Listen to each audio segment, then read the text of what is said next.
What's up, everybody? Kier Gomes here, and welcome back. I hope you guys enjoyed that little intro I put together for you. I was kind of bored today, so I thought I would dig up some of my old favorite tricks. Those are ones that I've been doing for a long time. They always get cool reactions, so I thought why not do like a color change montage for you guys. So hope you enjoyed it. Today we're definitely going to take a look at a deck that I am excited to review for you. Before we get started, please do drop a like on the video and subscribe if you haven't already. Without further ado, let's roll that intro and get you guys on your way.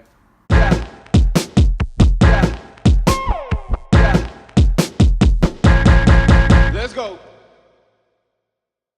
As you could probably tell from the thumbnail, today we're going to be looking at the TALLY Olive Edition.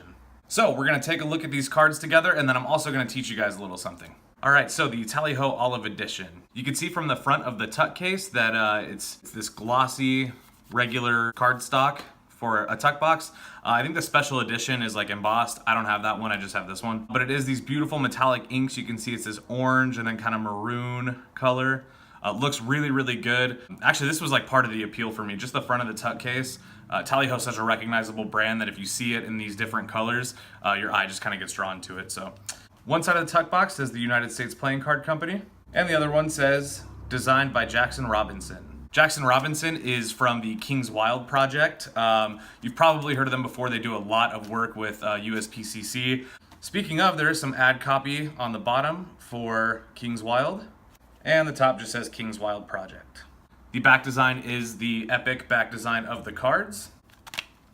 Super good. This deck is not brand new. I have opened it. I've had it for a while. Have used it quite a bit, but you should still be able to get a feel for the aesthetic, and then as well, these cards handle great, so there'll be no problems there. Oh yeah. All right, now the Ace of Spades is going to be a very familiar take on the traditional Tally-Ho Ace of Spades. You can see it has been tweaked a little bit, and it says Olive inside of the banner. And you can see in the side banners it says number 13, King's Wild Project. Really nice Ace of Spades. I like it when the Ace of Spades is dressed up a little bit. I also like when it's super simple, so not much of a consistent preference, I guess. You are going to get two jokers, almost identical. They have the same dapper martini drinking fox printed on there, except for the stars in the corners. One is red, one is black. One says lead a quiet life, the other one says work with your hands. It's funny because I have a buddy who's a woodworker, which is really, that's working with your hands. But I joke all the time because as a magician, technically, I work with my hands. You might not have found that funny, but I did. All right, now as far as gaff cards, you are gonna get a double backer. However, it's special. So you get the back design of the card on one side and then the special edition version on the other side. And you also get a blank card, so you can use that for a lot of magic routines as well.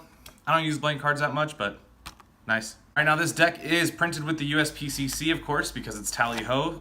It is on a really nice, I think it's just bicycle stock, but feels really good. It also is 100% custom, so just to give you an idea, some of the royalty cards, really well illustrated. If you know me, I've said this before, I'm not huge on custom faces. However, these ones are easily recognizable and they just look so good. There's the Jack of Diamonds. There's your Suicide King.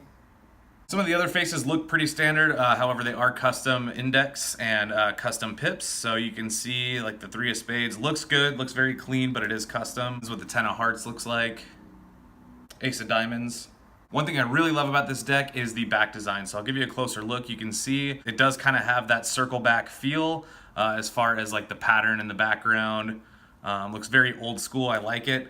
Has a very like Victorian age feel, and I love the color. So olive green is one of my favorite colors, and I love the color orange. If you have seen any of my other deck reviews, I love orange playing cards. All right, so now what I'm gonna do is I'm gonna switch the angle downwards and show you guys a little demonstration with the cards. All right, so as far as the handling goes of these cards, absolutely beautiful.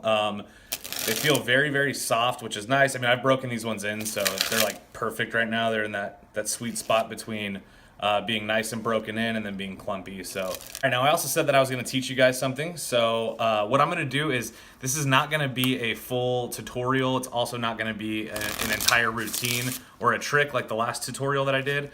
It's just gonna be kind of a tip for especially new magicians that maybe don't know all the fundamentals yet of card magic, or that are maybe still trying to work out some of the kinks in their basic standard moves. So if you know me, you know one of my favorite effects to do is the ambitious card. One thing that almost every single ambitious card routine that I use incorporates is either card to mouth or card to pocket. And a sleight that I do, especially for card to pocket, is a diagonal palm shift or a DPS. And that's where you put the card into the middle, and then you can hand the deck to the spectator or whatever, but you have palmed off the card. I used to say that that was one of the most useless sleights that I knew, only because I never ever used to palm cards, especially for card to pocket. I thought duplicates were a lot easier, which they are, but it's always good in case you're doing a full impromptu effect.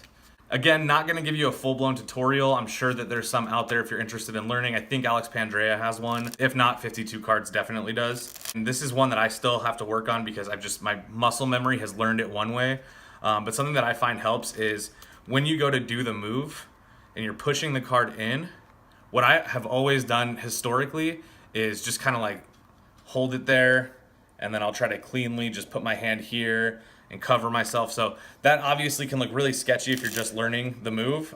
So one thing that makes it, I think, a little bit more fluid is gonna be whenever you're performing it, is after you've slid the card into the middle, push it in, and then immediately after you've done the move, hand the card to the spectator. That's automatically gonna draw their attention away from you, and you've successfully palmed off the card. So I would definitely recommend, it's a little thing, but I would definitely recommend not trying to keep control of the cards after you've done the move, because the move does come with a lot of heat, especially if you're doing this in multiple phases of ambitious card. At this point, they're gonna be watching you like a hawk, so it's important that you misdirect them by just putting their attention elsewhere. Usually by handing them a deck, they're gonna look at the deck, and then at that point you're clean to kind of motion towards your pocket or whatever you wanna do with it. Sometimes like I'll do it like it's inside my hat. But that's just a tip. If you're learning the diagonal palm shift, try using that if you're performing it. It's really, really a good idea. And yeah, hopefully that was helpful for some of you. Well guys, thank you so much for watching. I really appreciate you stopping by to check out the video. Make sure that you're subscribed because I do have updates coming on the Chalkbox V2. So also if you're not, follow me on Instagram. I'll be doing all kinds of updates there coming very, very soon. And I'll see you guys in the next one. Later.